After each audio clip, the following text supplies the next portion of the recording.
என்ன சக்தி சொல்ற? அதான் அவரே வந்து பார்த்துட்டு யாருமே இல்லைன்னு சொன்னாருல்ல. அப்ப இல்லைனாலும் அதுக்கப்புறம் யாராவது போயிருக்கலாம்ல.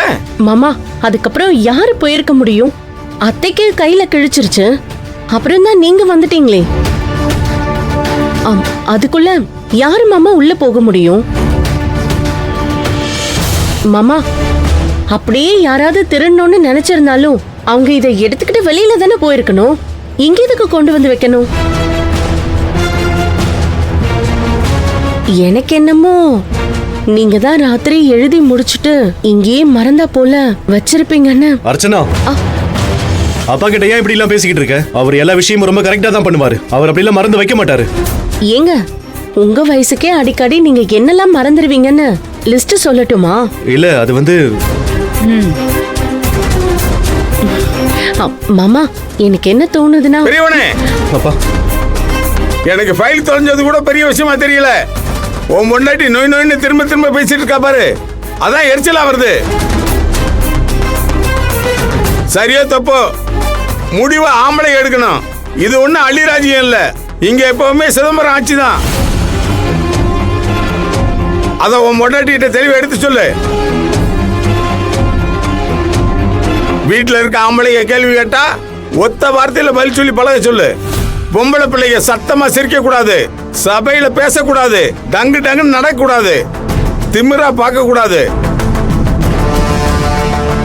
இதெல்லாம் பொம்பளையா இருக்கிறதுக்கான பாடம்.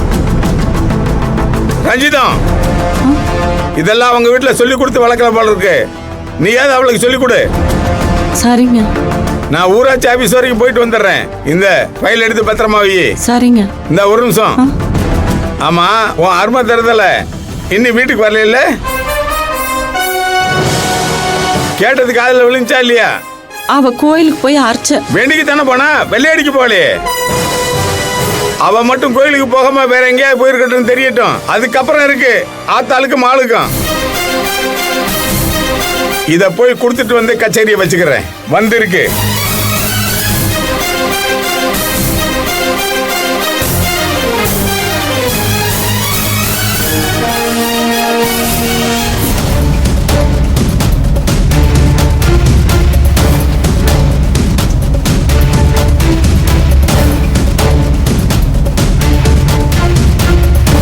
மாமா, மாமா, என்னாச்சு மாமா? மாமா, என்னாச்சுன்னு கேக்குறேன்ல. ஃபீஸ் கட்டுறதுக்காக நான் ஒருத்தட்ட கைமாத்தா பணம் கேட்டிருந்தேன்ல. ஆமா, அவங்க கூட இப்ப காசு எடுத்துட்டு காலேஜ்க்கு வந்துட்டு இருக்காங்கன்னு சொன்னீங்களே. வர வழியில ஆக்சிடென்ட் ஆகி அவர் ஹாஸ்பிட்டல் அட்மிட் பண்ணிருக்காங்களாம்.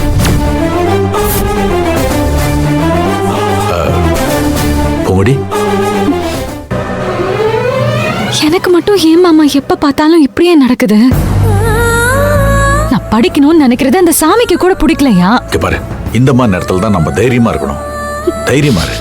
நான் இருக்கும்போது நீ பயப்படாத. நான் உங்ககிட்ட சொல்லியிருக்கேன்ல, என் உசுரை கொடுத்தாவது உன்னை படிக்க வைப்பேன். இந்த மாமா மேல நம்பிக்கை இல்லையா? உங்களை நம்பாம நான் வேற யார மாமா நம்ப போறேன்? சரி, நாம உங்கள்கிட்ட பேசி பார்ப்போம். நாங்க எதிர்பார்த்த இடத்துல பணம் வரல, எங்களுக்கு ஒரு நாள் டைம் கொடுங்கன்னு கேட்டு பார்ப்போம். நான் கேட்கறேன், வா.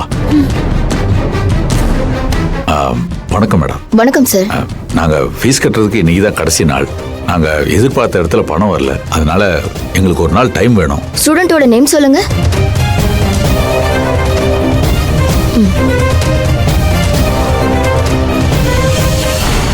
உங்களுக்கு தான் பணம் கட்டியாச்சே. என்ன மேடம் சொல்றீங்க? ஆமா சார், ஃபீஸ் கட்டியாச்சு. கொஞ்சம் நல்லா பாருங்க மேடம்.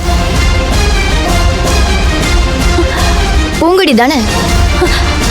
பணம் கட்டியாச்சுமா. என்ன மேடம் இது? எப்படி? இப்பதான் கொஞ்ச நேரத்துக்கு முன்னாடி ஒருத்தர் வந்தாரு. பணம் கட்ட முடியாத சிலருக்கு பணம் கட்டிட்டு போனாரு. இது என்னால் நம்பவே முடியல மேடம். அவங்க அம்மாவுக்காக கோவில்ல போய் வேண்டினாரா, அதுக்காக ஃபீஸ் கட்டியிருக்காரு. இனிமே வருஷம் வருஷம் இந்த மாதிரி 4 பேருக்கு பணம் கட்டுறதா சொல்லிட்டு போயிருக்காரு. எனக்கு என்ன சொல்றதுன்னே தெரியல மேடம். என்னால இத நம்பவே முடியல. உண்மையிலேயே அவருக்கு ரொம்ப நல்ல மனசு மேடம். எனக்கு பணம் கட்டின அந்த ஐயா ரொம்ப நல்லா இருக்கணும். அவர் அவ்வளவு வயசானவர்லாம் இல்லம்மா, சின்ன பையன்தான். சின்ன பையனா? ஆமாங்க, யங்ஸ்டர் தான். அவருக்கு நான் தனிப்பட்ட முறையில தேங்க்ஸ் சொல்லணும். அவரோட அட்ரஸ் ஏதாவது கிடைக்குமா? அவர் அட்ரஸ் எல்லாம் கொடுக்கலீங்க. அவரு பேராவது தெரியுங்களா? அவர் பேரு ஊரு எதையுமே சொல்ல மாட்டேன்னு சொல்லிட்டாரு. நாங்க எவ்வளோ கேட்டு பார்த்துட்டோம். அதெல்லாம் எதுக்குங்க, என்னால முடிஞ்சதை செய்யறேன், அதுக்கு எதுக்கு பேர் சொல்லணும்னு சொல்லிட்டு போயிட்டாரு. உண்மையிலேயே ரொம்ப ஆச்சரியமா இருக்கு மேடம். அவர் அம்மாக்காக செய்யறாரு. அவர் செய்யற உதவி யாருக்கும் தெரிய வேணாம்னு நினைக்கிறாரு. பெரிய விஷயம் மேடம். திரும்ப அவர் வந்தாருன்னா நாங்க நன்றி சொல்லணும்னு மட்டும் சொல்லணும். சொல்லிடுறீங்களா? சொல்லிடுறேங்க. இந்த உதவியை நாங்க என்னைக்குமே மறக்க மாட்டோம்னு மறக்காம சொல்லிடுங்க. அவர் பார்த்தா நான் கண்டிப்பா சொல்றேன். ரொம்ப நன்றி மேடம். ரொம்ப நன்றி. இந்தாங்க சார். நாங்க வரோம். ஓகே. வா. ஐயோ கடவுளே, போச்சு போச்சு, 2 லட்சம் ரூபாய் போச்சு. எதையோ சொல்லி பணத்தை வாங்கிட்டு போயிட்டான். கேட்டா வயிறு பத்திக்கிட்டு எரியுது எனக்கு. என்ன பண்றது? ஏய், அவன் ஆம்பளடி, அவன் ஆம்பளை. நீ போட்ட கணக்கு எல்லாமே தப்பாவே போயிடுச்சு. அவன் நான் வளர்த்த அடிமை, என் கைய மீறி போக மாட்டான்னு என்னமோ தெனாவட்டா பேசுன. இப்ப பாத்தியா, பீமன் கணக்கா நீ அனுப்புன அடியாளுங்களை அடிச்சு எலும்பெல்லாம் நொறுக்கி பார்சல் அனுப்பி இருக்கான். இதுல இருந்து என்னடி தெரியுது உனக்கு? நீ ஒரு வடிகட்டுன முட்டாள்னு தெரியுது. பாம்பு என்னைக்குமே மொசக்குட்டிய பெத்து போடாது மகேஷ். இவனை நான் தானே வளர்த்தேன், நன்றியோட இருப்பான்னு நீ நினைக்கிறது எப்பவும் நடக்காதுடி. பாம்பு எப்பவுமே அது பல்லுல விஷத்தை வச்சுக்கிட்டு தாண்டி இருக்கும். நாம தான் கவனமா இருக்கணும். நாம அவனை உலகம் தெரியாம வளர்க்குறோம், அடிமையா வச்சிருக்கோம். அவன் புள்ள பூச்சியா தான் இருப்பான்னு இத்தனை நாள் நீ நினைச்சுக்கிட்டு இருந்த. ஆனா கொடுக்கு முளைக்கிறதுக்கு முன்னாடியே அவன் கொட்டுறத பாத்தியா? உன்னதான் அவன் அம்மாவா நினைக்கிறான், சாமியா கூட நினைக்கிறான். நான் இல்லைன்னு சொல்லல. ஆனா ஒரு நாள் இந்த சொத்துக்கெல்லாம் நீ ஆசைப்படுறேன்னு மட்டும் அவனுக்கு தெரியட்டும். என்ன நடக்கும்னு யோசிச்சு பாரு. மீன் குஞ்சுக்கு நீச்சல் கத்து கொடுக்கணும்னு அவசியம் இருக்கா என்ன? நீ எதையுமே சொல்லி கொடுக்காம அவன் எல்லாத்தையும் தெரிஞ்சு வச்சிருக்கான். அவனுக்கு என்னெல்லாம் தெரியும்னு உனக்கு தெரியாது, அவ்வளவுதான். கொஞ்ச நேரத்துக்கு முன்னால கூட நீ கொடுத்து அனுப்பின 2 லட்சமும் அப்படியே என் கைக்கு வரும்னு சொன்னல. சொல்லி வாயை மூடுறதுக்குள்ள நீ அனுப்பின ஆளுங்களை வாயை உடைச்சு அனுப்பிட்டாண்டி. 2 லட்சம் காசுக்கே இந்த பொங்கு பொங்குறவன் மொத்த சொத்தையும் நீ ஆட்டைய போட போறேன்னு தெரிஞ்சா என்ன பண்ணுவான்? பேசி முடிச்சிட்டியா? ஏய், இதெல்லாம் உன் நல்லதுக்கு தாண்டி சொல்றேன். என் மேல உனக்கு இவ்வளோ அக்கறை இருக்குன்னு நினைக்கிறப்போ ரொம்ப